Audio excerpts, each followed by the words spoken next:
Okay, it's Angie Bell again. We're going to go on with part 2. Like I said, I only got a couple more pages, so you got 3 or 4 more minutes. So if you guys could just bear with me.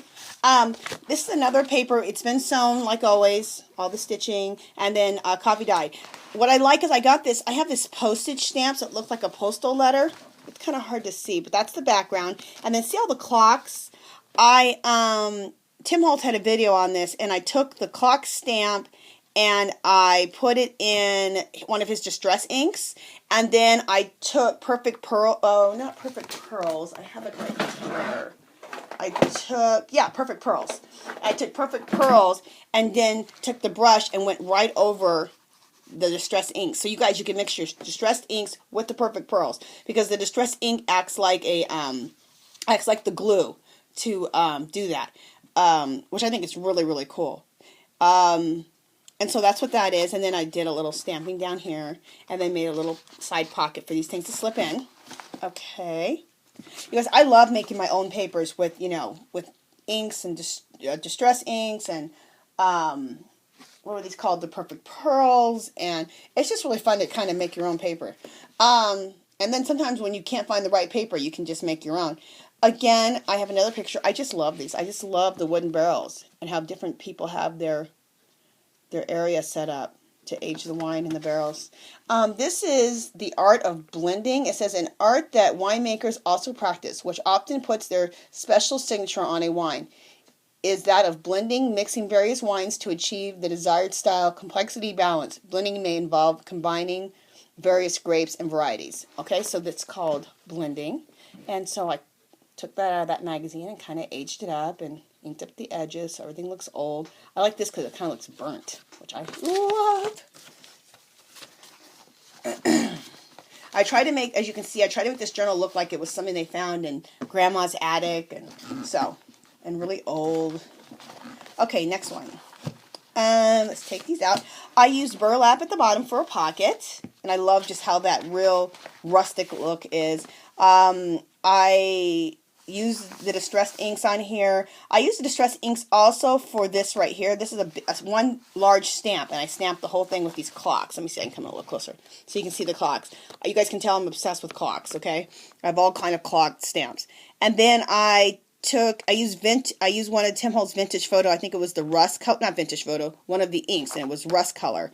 And then I took the Perfect Pearls, and it was kind of a rust color too, and kind of went over that. So it kind of gives a little rusty, pearly look. It's kind of hard to see, but that's what I did. And then stamp vintage across.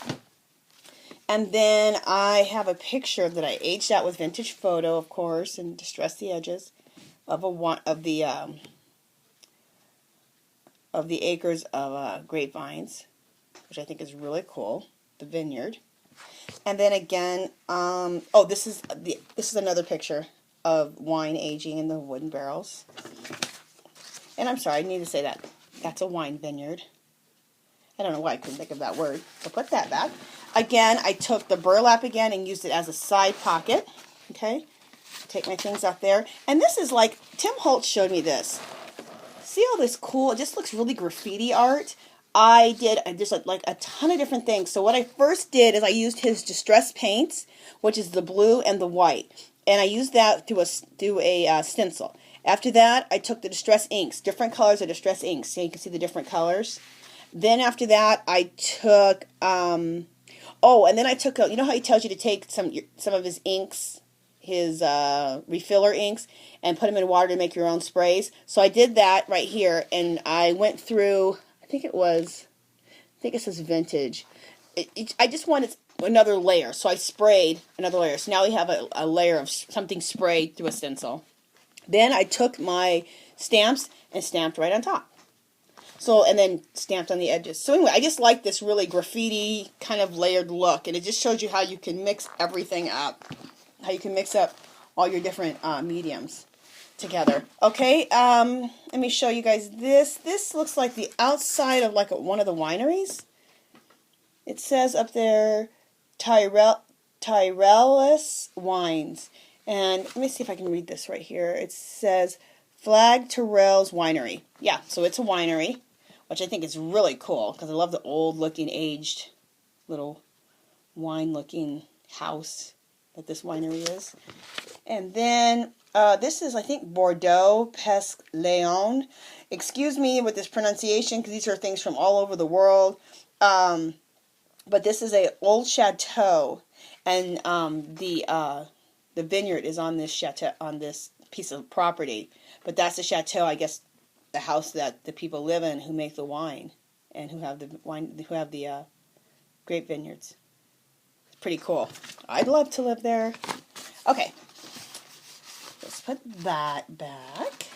Next thing, again, I have a little side pocket. This came out of Once Upon a Time paper, and it was a leftover from a project I had, so I made it into like a little side pocket. And I love this line of paper called Once Upon a Time. I get it at Joann's, and I always try to get it on sale because it's expensive. It's like $20 a pack, so I try to get it for $10 when it's half off. Okay, again, this is one of those that whole layered thing I was talking about. So I did, again, the distress paint, and I did that through a stencil, and that's the stencil right here. I forgot, you guys, what that sign is. I know everybody knows what that sign is. Anyway, next I used the Tim Holtz inks in various colors, purple, rust, browns, just different various colors, as you can see.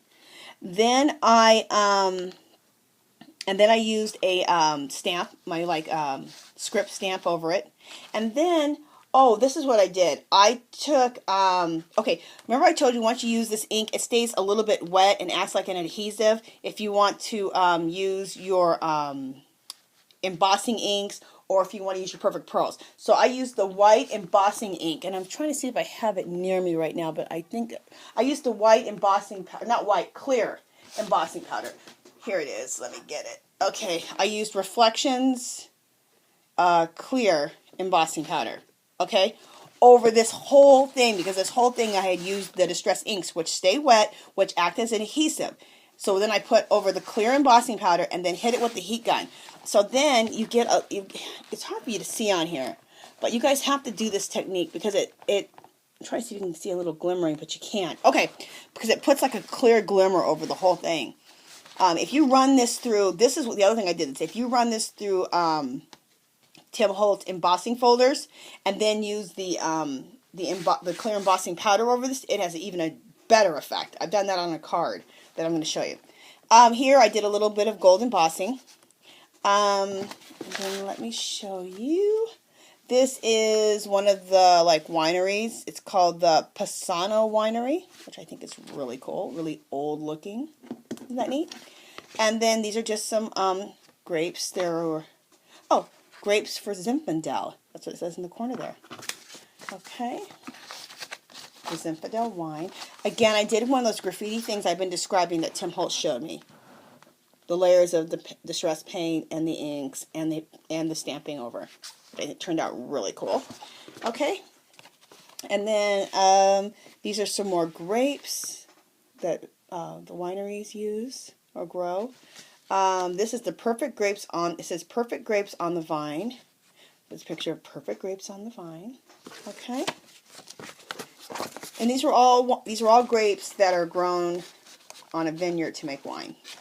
Okay, we're on the last page or two. Okay. Again, I did some really cool Tim Holtz graffiti art. This is I'm trying to think. Oh, this is really cool what this is. I have time. I want to show you guys what that is.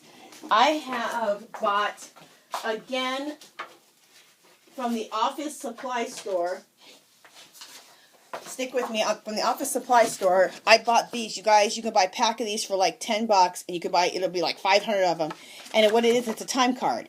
You guys, aren't these fabulous? We can use these as our tags, and you can get tons for nothing. So that is what this is here, and I made it into a pocket. See, and I did the graffiti art on there. Again, did all the graffiti art on that. And that turned out so cool, you guys. You'll have to do that technique of graffiti art. And then I have, this is a bowl of grapes, which I think is cool, and like some rustic type of old bowl. And then this is a vineyard, which I think is really neat. Okay. Oops, sorry about that. Put this back in. And then I love, like I told you, I love pockets within pockets. So here's the library pocket, and here's another little pocket that it's like a little paper bag I made into a pocket. aged it, stamped it with the wine. Again, let me just go through the pictures. Grapes that were in the vineyard. Some green grapes in the vineyard. These are called more de Verre. I don't know, but these are some more grapes that they grow in the vineyards. And these are called Arnez grapes. So I guess there's all types of grapes that people grow to get all types of wine. That's what I've learned making this. I'm not a big wine drinker, but my brother and his wife are. So I've kind of learned some things doing this because, like I said, I wasn't any expert on wine. And I'm still not, but, you know, I've learned a few things now. I kind of like this, too. I put this little button here. I did the gold trim again, which I just love. It makes it look so vintagey. Okay, you guys, so that's that. I want to show you a couple quick things while I only have a few more minutes. This is the steampunk altered wine cork that I made, which I think turned out fabulous. You guys, excuse me, that's my phone.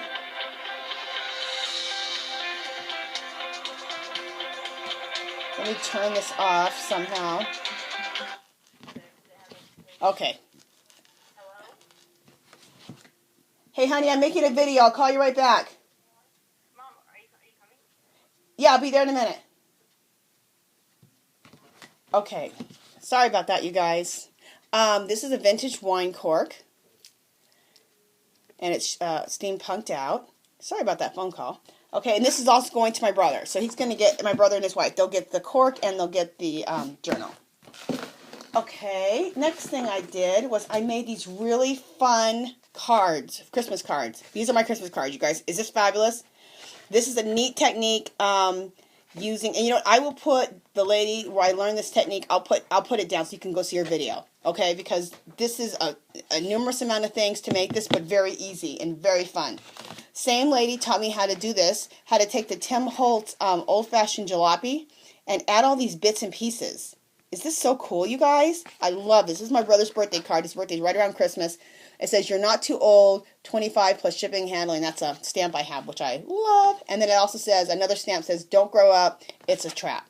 So anyway, you guys, the same lady taught me how to make these too. So I will put her at the bottom. Again, just another one of the cards.